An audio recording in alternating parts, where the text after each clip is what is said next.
Dobar dan, dragi gledalci. Pre samog početka iznošenja današnjih informacija bih vas pozvao da ostavite like na ovom videu ako vam se dopadne, da bi se isti što bolje plasirao, da bismo u što većim brojima nastavili da pratimo vesti zajedno na YouTube kanalu Dušan Fudbal Mix, te da u komentaru ispod klipa napišete vaše mišljenje o potencijalnom dolasku Stevana Jovetića u Partizan. Da li smatrate da bi to bio dobar potez kluba iz Humske za letnji prelazni rok? Stevan Jovetić na meti Partizana. Piše se da crno-beli nisu zadovoljni Sebastianom Polterom, koji je došao ove zime u klub iz Humske i koji ima, vidimo kako već statistiku, dakle za sada nijedan gol u crno-belom dresu. U dve utakmice je odigrao oko pola sata, prvo je samo startovao protiv Radničkog iz Niša, a u 3 meča je odigrao ispod 20 minuta. Setimo se, imao je dve zaista solidne situacije da dođe do tog debitanskog gola. Najpre protiv Crvene zvezde udarac glavom koji je otišao pored gola, međutim tada je već bilo jasno da će ekipa iz Ljutice Bogdana doći do ubedljive pobede i protiv OFK Beograda, i to prez rezultatu 1:1. Polter je imao dobru situaciju, ali je njegov udarac odbranio Popović odbivši loptu i na kraju je OFK Beograd uspeo da dođe do osvajanja sva 3 boda. Ne očekuje se da će Partizan nastaviti saradnju sa Polterom, tako da novo rešenje bi mogao da bude upravo Stevan Jovetić, koji, evo, piše se da je stigao u Beograd. Da, stigao jeste u Beograd, ali u kom kontekstu?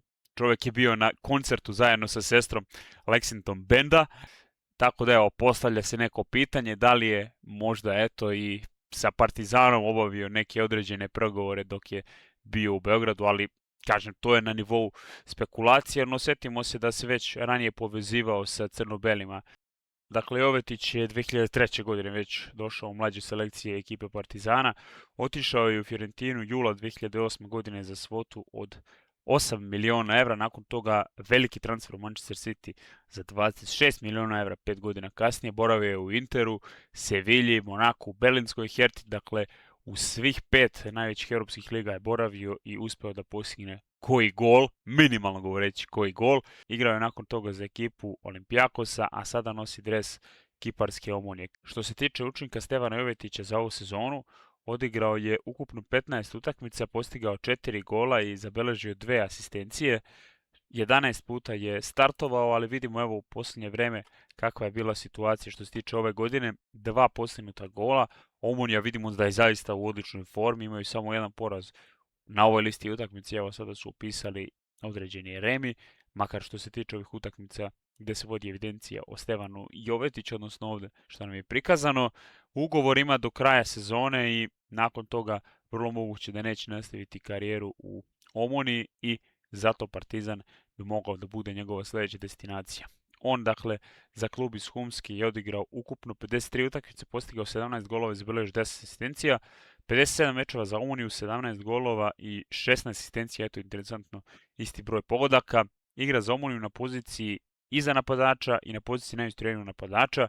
Više puta je bio strelac kada je bio centralni napadač sa 5 golova naspram 3 koja je postigao kada je igrao nešto povučenije.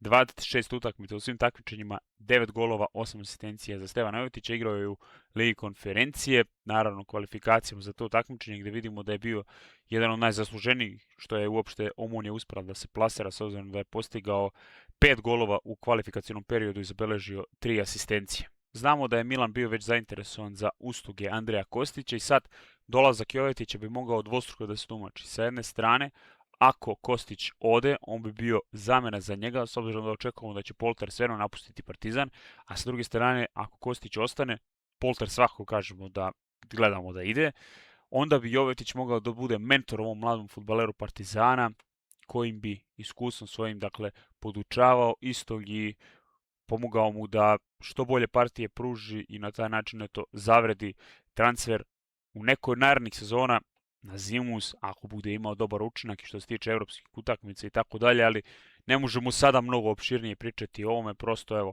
nagađamo, razgovaramo, pa svakako bih vas pozvao da mi u komentaru ispod ovog snimka napišete vaše mišljenje o celokupnoj situaciji. Da li smatrate da bi transfer Stevana Jovetića bio pozitivna stvar za Partizan? Ako da, zašto? Ako ne, takođe zašto? Mi se, ako Bog da, družimo uskoro na novom klipu, a od tada sportski pozdrav od Dušana s kanala Dušan Fudbal Mix.